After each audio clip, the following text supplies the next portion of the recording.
We saw the Fellini film last Tuesday. It is not one of his best. It lacks a cohesive structure. You know, you get the feeling that he's not absolutely sure what it is he wants to say. Of course, I've always felt he was essentially a technical filmmaker.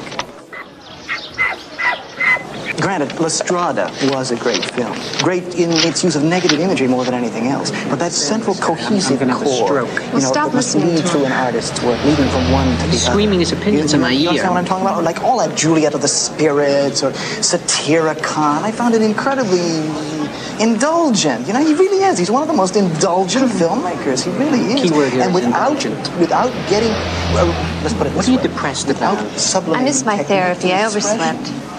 How can you possibly oversleep? The alarm clock. Do you know what a hostile gesture that is to me? I know, because of our sexual problem, right? Everybody online at the New Yorker has to know our rate of intercourse. It's like Samuel Beckett. You know, I admire the technique, but it doesn't hit me on a gut level. I'd like to hit this guy on a gut level. Stop it, Albie.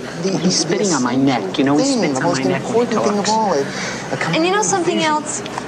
You know, you're so egocentric that if I miss my therapy, you can only think of it in terms of how it affects you. It's Weltanschauung is what it is. It's probably on their first date, right? That Probably met by answering an ad in the New York Review of Books. 30-ish academic wishes to meet woman who's interested in Mozart, James Joyce, and sodomy. What do you mean, our sexual problem? I mean, I'm comparatively normal for a guy raised in Brooklyn.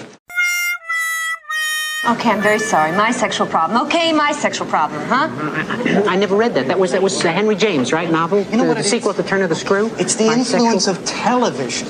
Yeah, now, Marshall McLuhan deals with it in terms of it being a high intensity, you understand? A hot medium. What I wouldn't give for a large sock with horse manure in it. Which he uses essentially What do linear. you do when you get stuck on a movie line with a guy like this behind you? Wait a minute, why can't I It's just give my maddening. opinion? This is a free country? He can give you. You have to give it so loud. I mean, aren't you ashamed to pontificate like that? And the funny part of it is, Marshall McLuhan, you don't know anything about Marshall McLuhan's work. Really. I happen to teach a class at Columbia called TV, Media, and Culture.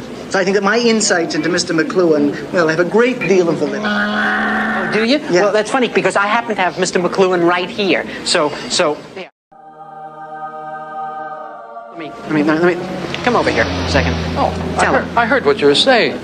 You know nothing of my work. You mean my whole fallacy is wrong.